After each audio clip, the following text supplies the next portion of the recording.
South আফ্রিকার সঙ্গে ইন্ডিয়ার টেস্ট সিরিজ চলাকালীন সাউথ আফ্রিকার সাথে ইন্ডিয়ার ম্যাচে গৌতম গম্ভীর ইডেন গার্ডেনের পিচ কিউরেটারকে বলেন তাদেরকে রাফ পিচ দিতে, এবং সেই অনুযায়ী পিচ কিউরেটার কিন্তু সেই রকম পিচ দিয়েছিলেন। এখানে সাউথ আফ্রিকা প্রথমে ব্যাট করে তারা টার্গেট দেয় 159 রান। তার বদলে ইন্ডিয়া ব্যাট করতে নেবে 189 রানে তারা অল উইকেট হয়ে যায়, এবং দ্বিতীয় ইনিংসে সাউথ আফ্রিকা ব্যাট ধরে ইন্ডিয়াকে টার্গেট দেয় 153 রান, এবং ফাইনাল ইনিংসে ইন্ডিয়া 93 রানেই অল উইকেট হয়ে যায়। ভাই এখানে হারার দায়টা কে নেবে?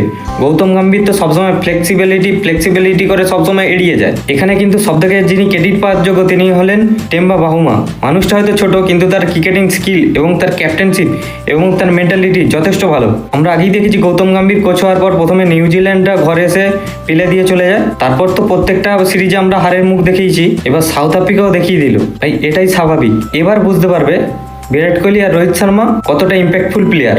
এবং সৌরভ গাঙ্গুলি কিন্তু ম্যাচের আগে বলিয়ে দিয়েছিলেন ইংল্যান্ড সফরে তোমরা ভালো খেলেছো, সেখানে কিন্তু তোমাদের ব্যাটিং লাইনে পারফর্ম করেছিল, সেই জন্য সৌরভ গাঙ্গুলি সাজেস্ট করেছিল তাদেরকে বোলিং পিচে খেলতে, যেখানে কম্পিটিশনটা ভালো হবে। সৌরভ গাঙ্গুলি এটাও বলে তোমরা কম্পিটিশন করে যেত, এভাবে অ্যাডভান্টেজ নিয়ে না। কিন্তু গৌতম গম্ভীরের শুধু রাফ পিচে চাই, তিনি 4টে স্পিনার খেলিয়ে এই ম্যাচটা জিততে চেয়েছিলেন। কিন্তু যারা খেলতে আসছে কি তারা এতটাই বোকা?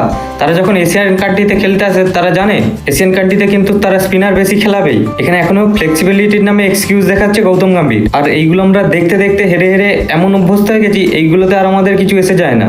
এগুলো মনে হয় আমাদের কাছে কমন ব্যাপার। আমরা কিছু দর আগে দেখেছি, যেমন ধোনির সঙ্গে গ্যারি কাস্টানের বন্ডিং, বিরাট কোহলির সাথে রবি শাস্ত্রীর বন্ডিং, এবং রোহিত শর্মার সঙ্গে রাহুল দ্রাবিড়ের বন্ডিং।